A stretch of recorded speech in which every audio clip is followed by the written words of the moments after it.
I held the empty ring box in my hands and whispered, "Where did you go?" My voice shook even though I tried to breathe slowly.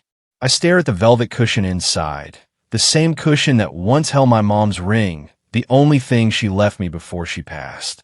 I remembered the day I gave it to Emma. "Are you sure you want me to hold it?" she had asked.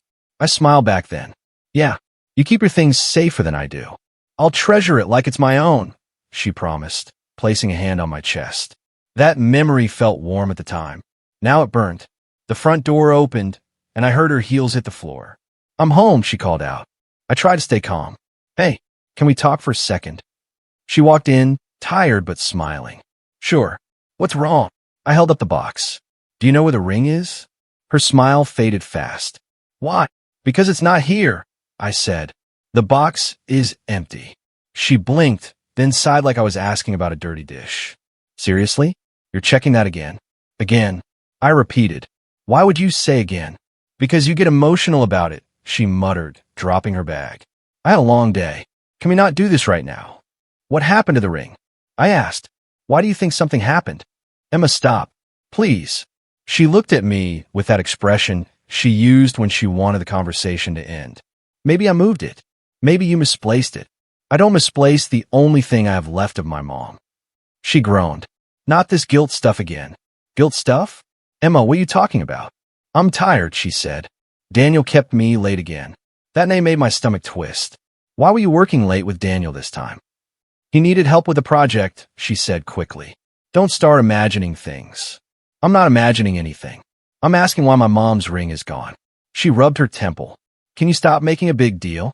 "How is it not a big deal?" I asked, my voice rising. "You promised me." She stared at me for a long second and said nothing, and that silence felt heavier than any answer. Before she could say anything else, my phone buzzed. It was Liam. I didn't pick up. He already warned me more than once. "Dude, she's too close to that boss of hers," he had said a few weeks ago. I waved him off then. "She just works hard." "Yeah, for him," he replied. "Not for you." Back then I laughed. Now I wasn't laughing. Emma finally spoke. "Can we talk about something else?" "I really don't want to fight." "I don't want to fight either," I said, softer now. "I just want the truth." She crossed her arms. "Why does everything have to be so dramatic with you?" "With me?" My chest tightened. "I didn't lose the ring." She turned away. "I'm taking a shower." "Emma," I said firmly, "don't walk away." She froze but didn't look back. "I worked 12 hours today. I'm tired. I don't need this." "You don't need your husband asking where his dead mom's ring went." "That's not fair," she snapped. "I didn't sign up to be blamed for everything." "I'm not blaming you for everything," I said. "I'm asking you to care." She didn't reply. She just walked down the hall. The sound of water running filled the apartment like it was drowning out everything I felt. My phone buzzed again. Liam this time sent a message. "You good?" I typed back, "No. The ring's gone." He replied instantly. "Want me to come over?" I didn't answer. I couldn't even think clearly.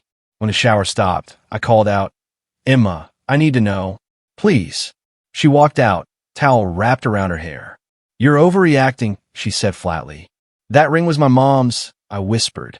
I said I probably moved it, she snapped. "Why don't you ever listen?" My chest felt hollow. "Where would you move it?" "I don't remember," she said. "Why are you interrogating me?" "Because it's gone." "So what?" she shot back. "It's just a ring." Her words hit harder than anything in my life. I sat down. "I can't believe you just said that." She rolled her eyes. "I'm done talking." I stared at her, and for the first time, a terrible thought crossed my mind. Something is wrong with us. Something real. When she went to the bedroom, I whispered to myself, "What are you hiding, Emma?" I didn't get an answer. Not that night. But I knew one thing for sure. Nothing about this was fine anymore. "When are you going to stop acting like this?" Emma asked as soon as she walked into the living room, arms crossed and eyes sharp. I held the empty ring box and said, "Just tell me the truth." She groaned. "I already told you. You're overreacting." I felt my jaw tighten. "Where's the ring, Emma?" She rolled her eyes. "Fine. You want the truth." "I sold it." My stomach dropped. "You what?" "I sold it," she repeated, like the words meant nothing. "I needed money to get Daniel a gift." A cold shock ran through me. "You sold my mom's ring for your boss." "It was important," she said. "Everyone was getting him something nice. I didn't want to look cheap." I stared at her. unable to breathe. You could have asked me and listened to you act dramatic about money again. No thanks, she replied. I took a step closer. It wasn't about money. That ring was the last thing I had of her. She brushed past me. Stop making me the villain. I'm under pressure at work, and you don't get it. So you sold something priceless to me? I said you're overreacting, she snapped. It's just a ring. I felt something inside me break. Just a ring? That ring was my mother. She threw her hands up. I can't talk to you when you get emotional like this. I'm emotional because you betrayed my trust, I said. She grabbed her purse. I need air. I'm going for a walk. Emma, don't walk out. I'm not dealing with this, she said, slamming the door. I sank on a couch and finally called Liam. He answered on the second ring. You okay? You sounded bad earlier. I swallowed hard. She sold the ring, man. Silence filled the line. Then Liam said, she what? She sold it to buy Daniel a gift. Liam cursed under his breath. I knew something was off. I knew it. I rubbed my face. Don't start. I already feel sick. I didn't want to say this before, he said slowly, but people at her office talk. My heart pounded. Talk about what? Emma and Daniel, he said. How close they are. I went cold. Close how?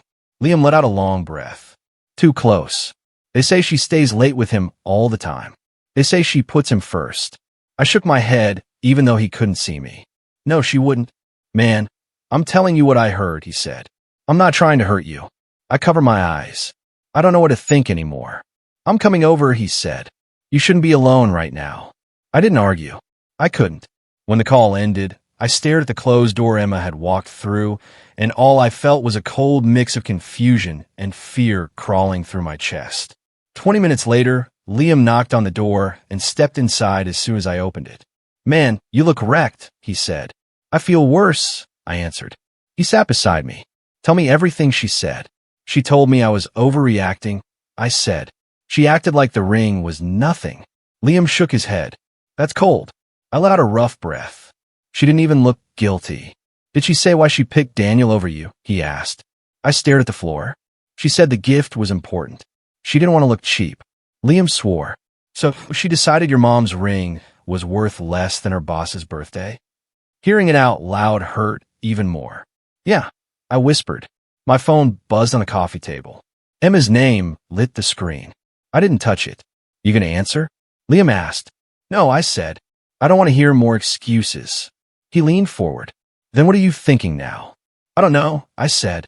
I keep trying to believe she wouldn't do something worse than this, but the way she defended him. Liam nodded slowly. It wasn't normal, man. The way she talks about him, the way she changes her plans for him. It's weird. I close my eyes. I feel stupid for not seeing it. You're not stupid. You're trusting, he said. My phone buzzed again. A text appeared. We need to talk. Stop being childish. My chest twisted. She thinks I'm a problem. She's gaslighting you, Liam said. You know that, right? I swallowed hard. I think I do now. Emma didn't come home that night. I waited on the couch until the sky outside turned gray. When I finally heard the door open, she walked in wearing the same clothes from yesterday. Hair messy, eyes tired. Where were you? I asked. She dropped her bag. Don't start. I'm not starting, I said. I'm asking. She sighed. I stayed at co-worker's place. I needed space. Which co-worker? I asked. You don't know her, she said quickly. Why does it matter? It matters because you disappeared, I said, after selling my mom's ring. She threw her hands up. I knew this was coming. I knew you'd drag that into this again. You didn't come home, I said. What am I supposed to think? That I needed a break, she said. Daniel stressed everyone out yesterday. I stared at her. Why is Daniel always part of your excuse? She held my gaze, then looked away. I'm taking a shower. I have work. I didn't stop her. I was too tired. When she left for work, something in me snapped. I grabbed my keys and followed 10 minutes later, not even sure what I planned to do. When I reached her office building, I walked inside slowly, pretending to check my phone so no one questioned me. I spotted her through the glass wall of the lobby cafe. She was sitting with Daniel, laughing in a way she hadn't laughed with me in months. I walked closer. Daniel leaned in, brushing something off her sleeve. She didn't pull away. She smiled like she liked it. My stomach turned. I stepped back, ready to leave before I embarrass myself, but a soft voice said, "You shouldn't be here." I turned. A woman stood near the hallway door, her eyes full of worry. She whispered, "Come with me." Something in her tone made me follow. She led me into a small break room and closed the door. "I'm Grace," she whispered. "I work with Emma." I swallowed. "Why did you pull me aside?" She looked around like she was scared to be heard. "Because you deserve to know what's been going on." My hand shook. "What do you mean?" She hesitated. "Emma spends a lot of time with Daniel. Too much time. People talk about it." My voice cracked. "Talk how?" Grace took a breath. "She buys him gifts. She pays for things he should be paying for. She stays late with him almost every night. She defends him even when he's wrong. And she hides things when you call." I felt my knees weaken. Has something happened between them? Grace bit her lip. "I don't know for sure, but from what people see, it looks bad." I closed my eyes. "Why are you telling me this?" "Because you look like you care," she said. "And she hasn't looked at you the way she looks at him in a long time." Her words tore through me. I whispered, "Thank you." She shook her head. "I'm sorry. I left the building before Emma or Daniel saw me." Outside, the cold air felt sharp. Every breath hurt. That night, when Emma came home, she tossed her purse onto the table. "You're quiet. What now? Where were you this morning?" I asked. "I told you," she said. "At a co-worker's." "Which co-worker?" She frowned. "Why are you still asking that?" "Because I went to your office today." Her eyes widened. "You what?" "I saw you with Daniel." She stiffened. "So, you were spying on me?" "I was trying to understand," I said. "You were laughing with him." She threw her hands up. "Oh my God, I can't laugh at work now." "It wasn't just laughing," I said. "You two were close." "You're imagining things," she snapped. "This is exactly why I didn't want to come home last night." "You defend him more than you defend me," I said. "That's because he doesn't make everything a fight," she shot back. My heart dropped. "So now I'm the problem?" She crossed her arms. "Yes, because you act like I'm cheating on you just because I respect my boss. You spend all your time with him," I said. "You stay late. You buy him gifts. You hide things from me." She glared at me. "You're paranoid, and you're hiding something," I said. She laughed bitterly. "God, you sound pathetic." I stepped back like she slapped me. "Is that what you think of me?" She looked away. "I don't have energy for this." "Emma," I whispered, "just tell me the truth." "There is no truth," she snapped. "There's just you being dramatic again." I felt something inside me crack. Not loud, not violent, just final. I whispered, "The ring wasn't the first thing you gave up, was it?" She didn't answer. She didn't have to. I stared at the half-packed bag on the bed when Emma walked in and said, "What are you doing?" Like I was the one who'd broken something. "We need space," I said. My voice shook, but I kept going. "I can't breathe in this anymore." She threw her purse on the chair. "So, you're leaving?" Just like that. "I'm not leaving," I said. "I'm stepping back." "There's a difference." "That's abandonment," she snapped. "You're punishing me because you can't handle stress." My stomach twisted. "I'm punishing you? You sold my mom's ring. You lied about where you were. You defend Daniel more than you defend me." She crossed her arms. "You're obsessed with him. It's pathetic." "I'm obsessed with the truth," I said. "And I can't find it with you." She scoffed. "Whatever. Go stay with Liam. Maybe he'll tell you what to think next." "That's not fair," I said. "None of this is fair." She didn't answer. She just walked into the bathroom and slammed the door so hard the mirror rattled. I gathered the last of my things and whispered, "I don't want this," but she didn't come out. Liam opened his apartment door before I even knocked. "Jesus, man, you look wrecked." "I feel worse," I said, stepping inside. He motioned to the couch. "Sit. Start talking." "I told her we need space," I said. "She said I'm abandoning her." He sighed. "She's flipping the script because she doesn't want to face what she's doing." "I don't even know what she's doing," I said. "I just know it hurts." He handed me a glass of water. When my sister went through her divorce, she said the hardest part wasn't leaving. It was admitting the person she loved wasn't the person she thought they were. I rubbed my face. "I still don't want a divorce." "You're not deciding that tonight," he said. "You're just trying to stay sane." I nodded, my chest tight. "I keep thinking about the ring. How she brushed it off like it meant nothing." "That ring meant everything to you," he said softly. "It was the last thing of my mom's," I said. "And now it's gone. Just gone."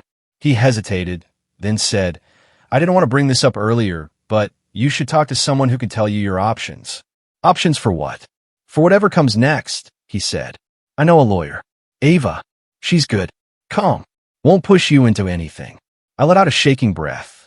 I don't want to file anything. I just want clarity. Then talk to her for clarity, he said. Information isn't a commitment. The next afternoon, I sat across from Ava in her office. She folded her hands and said, I'm not here to tell you what to do. I'm here to explain what you can do. I'm not sure I want anything, I said. I just feel lost. That's normal, she replied gently. But you deserve stability and respect. I swallowed hard. What if Emma and I fix things? Then we never file anything, she said. Talking to me doesn't ruin the marriage. It gives you footing. I nodded slowly. I think I needed to hear that. Is there anything specific you're trying to understand? She asked. Yeah, I said. How to know when something's already broken. Her expression softened. When honesty disappears, cracks form fast. But you're the one who decides whether they're permanent. I thanked her and left, feeling both heavier and lighter. That night, sitting on Liam's balcony, I said, I need to talk to Daniel. Liam nearly choked on his drink. Why the hell would you do that? I'm not going there to fight, I said. I'm done yelling. I just need the truth from his mouth. What truth do you think he'll give you? He asked. I don't know, I admitted. But everything Emma says feels rehearsed. Everything she hides feels bigger. I can't keep guessing. He leaned back. You're walking in a fire. I've been burning for weeks, I said. I need to know what's real. And if you hear something you can't come back from, then at least I'll stop living in the dark. He stared at me for a long moment, then said, If you're doing this, I'm driving you. I'm not letting you walk in alone. Thanks, I whispered. I don't know what I'll find. Maybe not the truth you want, he said, but probably the one you need. I nodded, feeling something inside me crack. Quiet, final, inevitable. I was sipping coffee in Liam's kitchen when my phone buzzed. I almost ignored it until I saw the name, Grace. Why is she messaging me? I muttered. Liam raised an eyebrow. Maybe she knows something. I opened the message. You should know, things are happening at the office. Daniel's under investigation. Multiple reports. Emma's been questioned. My heart thumped. I called Grace immediately. Grace? What's going on? Her voice was hushed. I can only say so much. HR pulled several of us in. Someone finally reported Daniel. Or several people did. And Emma? I asked. She got dragged in because of how close she was to him. People noticed. They always noticed. I closed my eyes. Of course they did. I thought you deserved to know, she whispered. After everything. Thanks, Grace. Really? When I hung up, Liam leaned forward. Well, it's happening, I said. Karma, I guess. He exhaled. You okay? I don't know, I admitted. But I'm not surprised. A few hours later, my phone rang again. Emma. I stared at her name, flashing on the screen. Liam watched me carefully. You answering? He asked. No, I said and let it ring out. A minute later, another call. Then a text. Please, I need to talk. I set the phone face down. She only wants me now that everything's falling apart. Liam nodded. Because you were her safety net. I can't be that anymore, I said. Not after the ring. Not after the lies. I spent the next few days doing something I hadn't done in months. Taking care of myself. I slept through the night without checking whether Emma had come home. I cooked meals instead of waiting for cold leftovers she said she'd bring. I walked outside. I breathed. A quiet strength began to unfurl inside me. Something small but steady. Ava called to schedule a meeting. When I walked in her office, she offered a calm smile. You look better, she said. I feel clearer, I told her. Good. Let's talk about boundaries today, not decisions. No pressure. I sat down. I don't know what I want yet. That's allowed, she replied. But you should understand your options so you're not navigating blind. We talked. Mostly her guiding, me trying not to drown in the weight of everything. When she finished explaining, she leaned back. You don't have to act now, she said. Just remember your well-being matters. I swallowed hard. I've spent so long making sure hers mattered more. That's why you're here, she said gently. You're breaking that pattern. When I left, I felt strangely lighter. My phone pinged again later that night. Another message from Grace. Daniel suspended pending investigation. I read it twice. Liam was on the couch watching TV when I said, "It finally hit him." He muted the screen. Good. Maybe now Emma sees who he really is. Maybe, I murmured. But it took this for her to look back at me. Doesn't mean you owe her anything. I nodded. I know. The next morning, Emma called again and again. Then came the texts. I need you. I'm scared. Please just answer. I don't know what to do. I whispered to the empty room. We didn't think about what I needed. Liam stepped in. She's panicking. That doesn't mean she's changed. I know, I said. I'm not going back just because she's falling. You're stronger than you think, he said. I'm starting to believe that. That afternoon, I went for a walk alone. Wind brushed my face, and for the first time in a long time, my chest didn't feel like a collapsing wall. My phone buzzed again. Emma's name lit up. This time, instead of letting it ring, I watched the screen and whispered, "Not right now." And I let it stop on its own. Another text followed. "I want to fix us." I typed nothing. I felt nothing but distance, like I was finally outside the fire I'd been living in. For once, I chose silence. Karma, apparently, wasn't silent at all. Emma showed up at Liam's apartment just after sunset, pounding on the door like the world was ending. "Is that her?" Liam asked. "Yeah." I whispered, my chest tightening. He stood. "You want me to stay?" "No," I said. "This is mine." I opened a door, and Emma stumbled in, eyes red, breath shaky. I didn't know where else to go," she said. "What do you want, Emma?" She broke instantly. "I'm sorry. I kept the distance." "For what exactly?" "For everything," she whispered. "For Daniel. For the ring. For not listening. For being blind." I swallowed. "You weren't blind. You chose not to look." She clutched her arms. "He never cared about me. I was nothing to him. Just convenient." "I figured," I said quietly. "You're not surprised?" "No." She let out a sharp breath. "I'm stupid." "You're not stupid," I said. "But you were reckless." Tears slid down her face. "I ruined us." "You hurt us," I corrected. "You sold something I can never replace." "I know," she choked. "I know, and it kills me. I keep seeing your face when I told you it was just a ring. I hate myself for that." I looked at her trembling hands. "You didn't hate yourself then." "I was defending him," she whispered. "I don't even understand why anymore." "Because you wanted his approval more than my trust," I said. She flinched. "I want your trust now." "You can't demand that," I replied. "I'm not demanding," she cried. "I'm begging." Something twisted inside me. Something that used to be love but now felt like memory. "Emma, I don't know if I can do this." "Please," she said, stepping closer. "Please remember the good parts. Remember who we were." "I do," I said. "But I also remember everything you ignored." She shook her head. "I never meant to betray you. Intent doesn't erase impact." "I'll do anything," she whispered. "Therapy, distance from work, new job, anything." "You can try all of that," I said softly, "but I still need time." Her breath hitched. "Time? Or distance?" "Both," I admitted. She covered her mouth as another sob escaped. "I can change." "Maybe," I said. "But trust isn't a switch." "So you're leaving me?" she asked, voice cracking. "I'm choosing myself," I said. For the first time. She shook her head violently. "I can't lose you. I can't. Please don't do this." I opened the door and stepped aside. "You should go." "You're abandoning me," she cried. "No," I said gently. "I'm stepping out of the fire." She stared at me like she didn't recognize me. "You said you'd always fight for us." "I did fight," I whispered. "You just weren't in the ring with me." She broke at that, knees weakening. "I'm sorry," she repeated. "Please, please don't give up." "I'm not giving up," I said. "I'm letting the truth speak." "And the truth is you don't love me anymore?" I pressed my lips together. "The truth is I don't know what's left." She reached for my arm, but I stepped back. "Please," she whispered. "Emma," I said, "you need to go home." "You're my home," she sobbed. I felt my throat tighten. "Not right now." She covered her face, crying harder than I'd ever seen, but the sound didn't pull me toward her. It pushed me away. "I'll wait," she said. "I'll do whatever it takes." "Then start by respecting what I need," I replied. "And what's that?"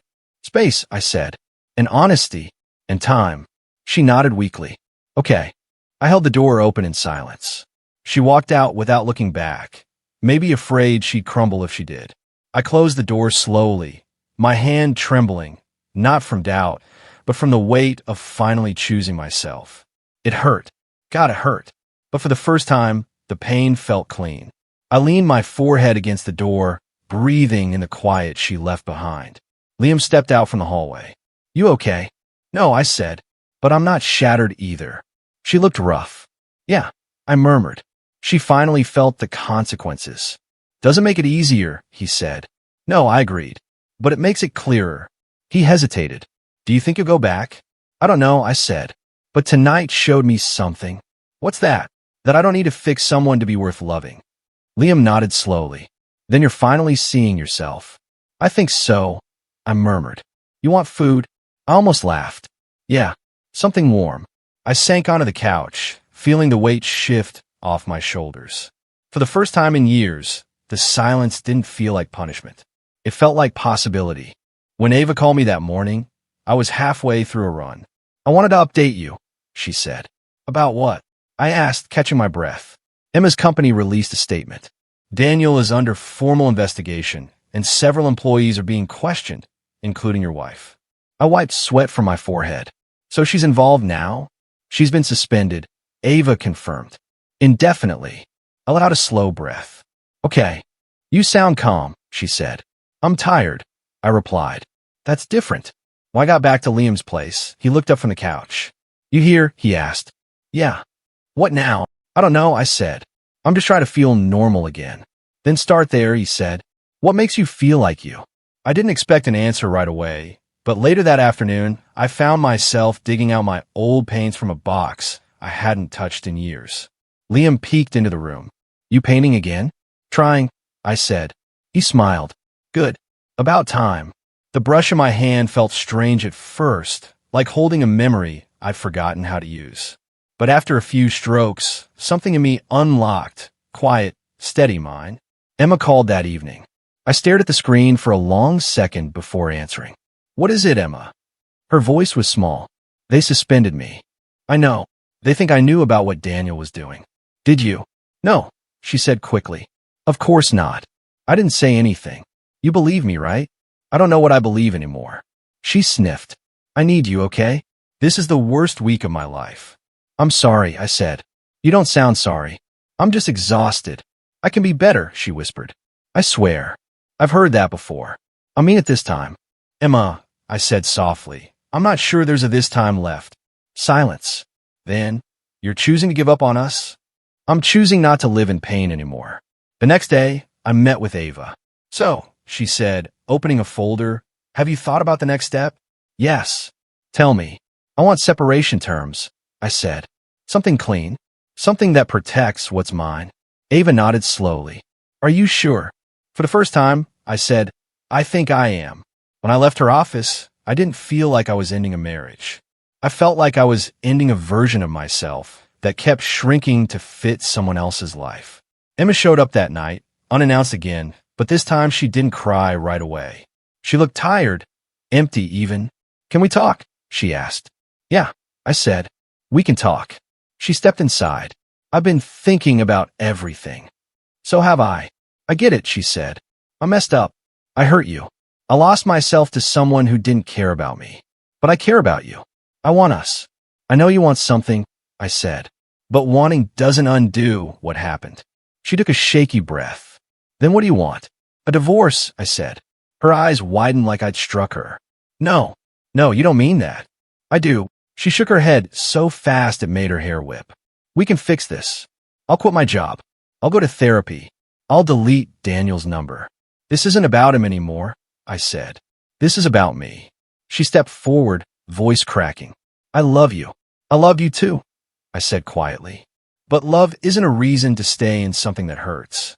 She dropped onto the couch, hands shaking. "Please don't do this." I knelt down, but kept my distance. "I'm not punishing you. I'm protecting myself." "From me?" "From the damage," I said. "From being small. From pretending." She broke then, tears streaming. "You're walking away." "I'm walking toward myself," I said. I grabbed my jacket. "Where are you going?" she cried. "Forward," I whispered, and I walked out of the apartment that once held all our dreams, feeling the weight lift with every step. 3 months passed before I realized I could breathe again. One morning, while I was cleaning up the kitchen, Liam walked in and said, "Got news." I looked up. "Good or bad?" He shrugged. "Depends. Emma moved out of the city." I paused. "Where?" "No clue," he said. "She didn't tell anyone." I pressed my palms on the counter. "She really left." "Yeah," he said gently. "How do you feel?" I thought about it. Not angry. Not sad either. Just done.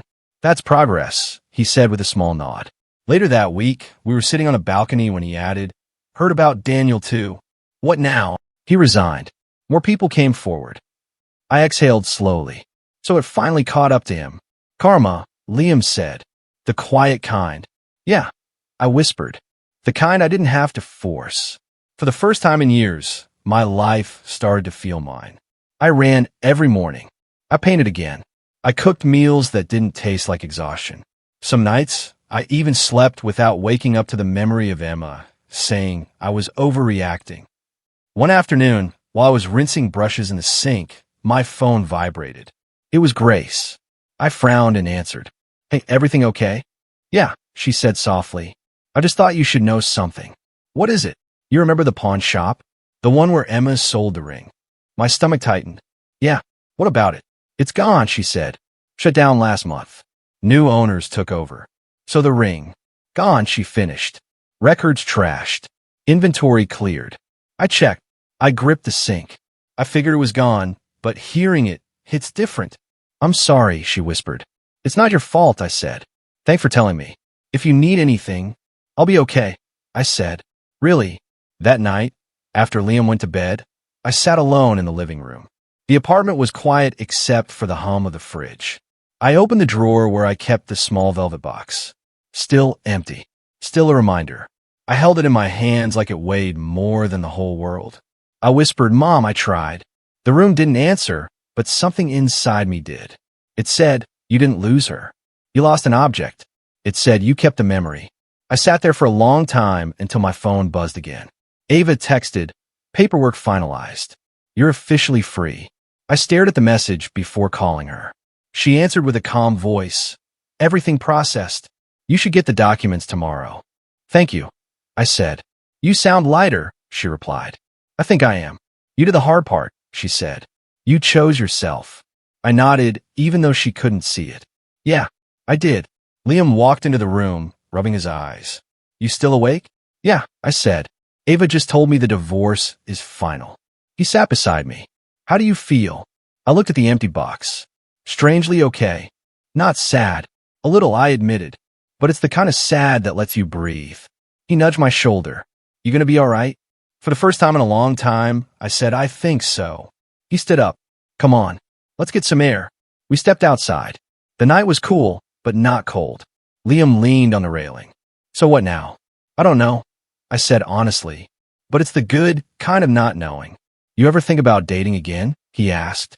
I laughed quietly. "Someday. But right now, I just want to live." "Fair," he said. "You deserve that."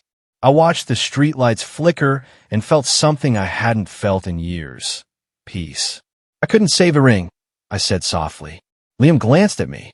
"It wasn't your job to save it." "No," I said, "but I can save myself." "That's the point," he replied.